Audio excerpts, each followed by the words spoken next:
My wife called male desires problematic, so I made her desires impossible. Sometimes the student becomes the teacher. Update 3. When she came home from yoga, I was sitting at the kitchen table with a printed copy of her life optimization project and a calculator. "We need to talk," I said, gesturing to the chair across from me. She saw the papers and her face went through a fascinating series of expressions: shock, anger, fear, and finally a calculated attempt at righteous indignation. "You went through my private files," she said, trying to seize the moral high ground. "This is a complete violation of boundaries." "Boundaries," I repeated, tapping the document. Interesting choice of words from someone who spent 8 months systematically violating every boundary I have. She sat down reluctantly, her yoga serenity evaporating rapidly. "I suppose you think you found some smoking gun," she said, attempting to sound dismissive. "But everything I've done has been about improving our relationship and my personal growth." "Personal growth," I said, pulling out the calculator. "Let's talk about personal growth. According to your credit card statements, your personal growth cost us $4,736 in the last 3 months. Her mouth opened and closed without sound.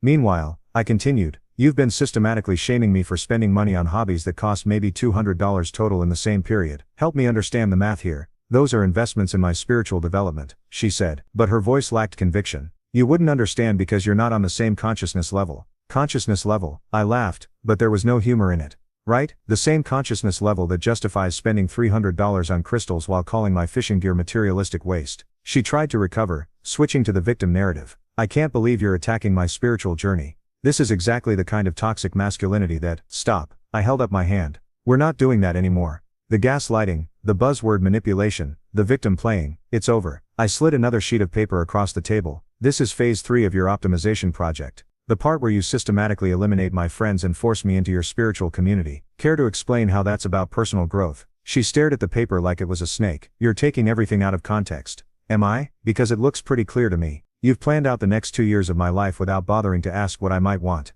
You've documented my every behavior like I'm a lab rat, and you've done it all while spending money like water on your own interests." The silence stretched uncomfortably. Finally she tried one last manipulation. "Maybe we should take a break from this conversation," she said in her therapy voice. "You're clearly very angry, and anger makes it hard to communicate constructively." "You're right," I said, standing up. "I am angry, but not for the reasons you think. I'm angry that I let this go on for 8 months. I'm angry that I started doubting myself instead of trusting my instincts." I gathered up the papers, "But I'm not angry enough to make bad decisions. I'm angry enough to make very good ones." "What's that supposed to mean?" she asked, and for the first time I heard genuine uncertainty in her voice. "It means your optimization project just got a new director," I said, "and phase 1 starts tomorrow." Thursday morning started with my wife attempting to pretend our previous night's conversation never happened. She made coffee, hummed softly while getting ready for work, and even gave me a kiss goodbye like we were still living in her carefully constructed fantasy. But I'd spent the night planning, and her performance wasn't going to derail my new approach. When she came home that evening, she found me sitting in the living room with a notebook and our monthly credit card statements spread across the coffee table.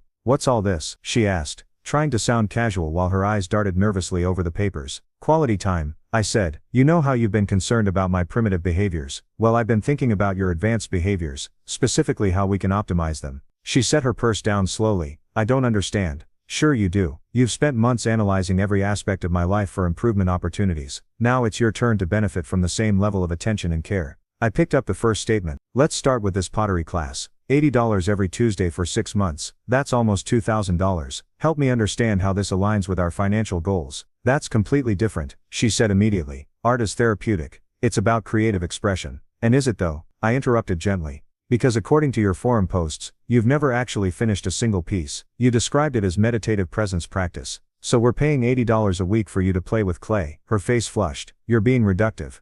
"Am I? Let's explore that." I picked up another statement. "Sacred Wellness Boutique, $340 last month alone. Help me understand the evolutionary purpose of spending that much on what appears to be decorative rocks." "They're healing crystals," she snapped. "And the fact that you can't see their value just proves how much work you still need to do." "Work," I repeated thoughtfully. "Interesting perspective. So when I spend money on things you don't understand, it's toxic materialism. When you spend money on things I don't understand, it's evidence that I need more work." She opened her mouth to respond, then closed it again. "Let's dig deeper," I continued, turning a page in my notebook. "This weekend retreat in Sedona, $1,500 too. And I quote from your Instagram post, 'Reconnect with your divine feminine energy.' How exactly do we measure the return on investment for divine feminine energy?" "You're mocking something sacred to me," she said, her voice rising. "Not mocking," I corrected. "Applying the same analytical framework you've been using on my interests. Remember when you questioned whether my fishing trips were justifiable expenses? You said we needed to be more conscious about our spending priorities. I flipped through several more pages, but consciousness apparently has different price points depending on who's doing the spending.